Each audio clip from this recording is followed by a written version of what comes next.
og velkommen. I dag skal vi høre lidt om universet. Vi har også lige nogle specialister med os i dag. De fortæller lidt om, hvordan folk de troede, at jorden var solsystemets centrum. Vi vil også høre lidt om vores måner og stjernehimlen. Men først skal vi lige høre lidt om eksoplaneter, og det vil Birte fortælle os lidt om. I dag har jeg et forsøg med, hvor vi skal snakke lidt om eksoplaneter. Man kan finde eksoplaneter ved hjælp af stjernerne. Eksoplaneter er ikke i vores solsystem. Denne tegning, vi har på skærmen her, det viser, hvordan man kan finde en eksoplanet. Eksoplaneten er her, den lille sorte. Den bevæger sig så ind foran stjernen i løbet af timerne. Så vi har 0 timer, 1 time, 2 timer osv. Vi viser så, hvor mange pixel stjernen lyser for hver gang. Her der mister den 1 pixel, og det gør altså, at planeten begynder at komme ind foran.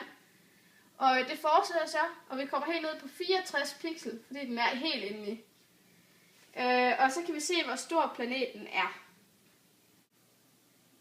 Vi har tegnet eksoplaneten ind, som vi så før, ind på denne graf her. Og vi kan så se, at den falder her.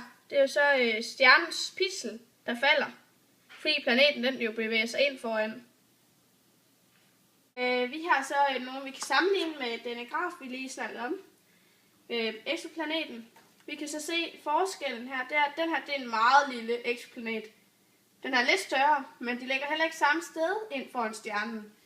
Men altså den her, den vil jeg sammenligne med den her, fordi den går ikke så langt ned. Resten det er jo meget stor eksoplanet. Så jeg vil sige, at den her planet, den er lille. Eksoplaneterne blev også dannet dengang der var Big Bang. Det skete for 13,7 milliarder år siden. Vi stiller nu om til studiet.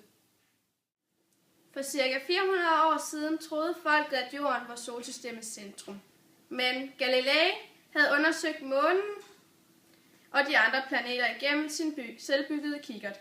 Galilei blev anklaget for at have påstået, at det var jorden, der bevægede sig rundt om solen og sig selv. Men i Bibelen stod der, at jorden var solsystemets centrum. Galilei kom op foran den pavelige domstol. For at Galilei kunne få livet tilbage, skulle han tage sine ord i sig. Og det gjorde han selvfølgelig. Først i 1800-tallet fandt man ud af, at det var solen, der var solsystemets centrum. Og jorden bare var en planet, der bevægede sig rundt om solen. Man fandt ud af, at jorden ikke var så unik, som man gik og troede. Men i 1960'erne begyndte man at interessere sig for, om der var liv på de andre planeter i solsystemet. Da man begyndte at undersøge de andre planeter, fandt man ud af, at jorden faktisk var unik. Jorden havde den rigtige afstand til solen, og jorden er den tredje planet ind til solen. Den havde også en måne. Der var ikke andre steder i solsystemet, der var så gode betingelser for liv. Vi vil nu gå udenfor og snakke lidt med Line om stjernehimlen her til aften. Så i dag er der overskyet.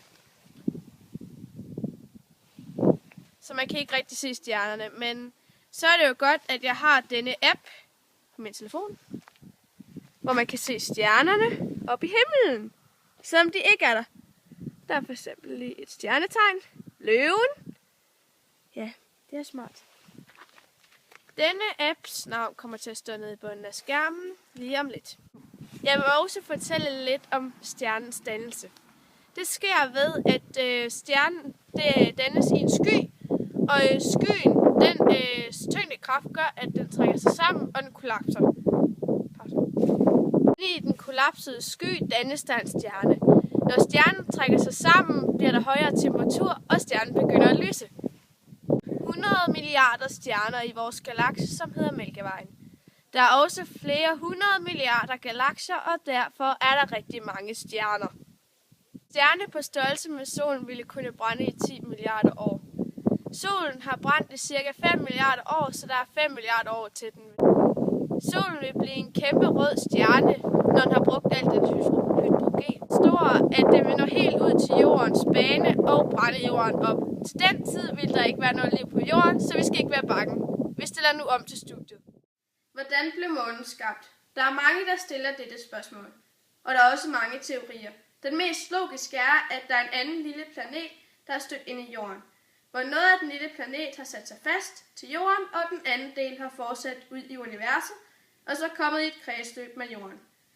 Sådan er vores måne blevet skabt. Månen gør, at vi har tidevand på jorden. Når månen er over et hav, bliver der højvandet det sted. Det skyldes månens tyngdekraft. Og dette var slut på nyhederne her til aften. Fortsat god aften.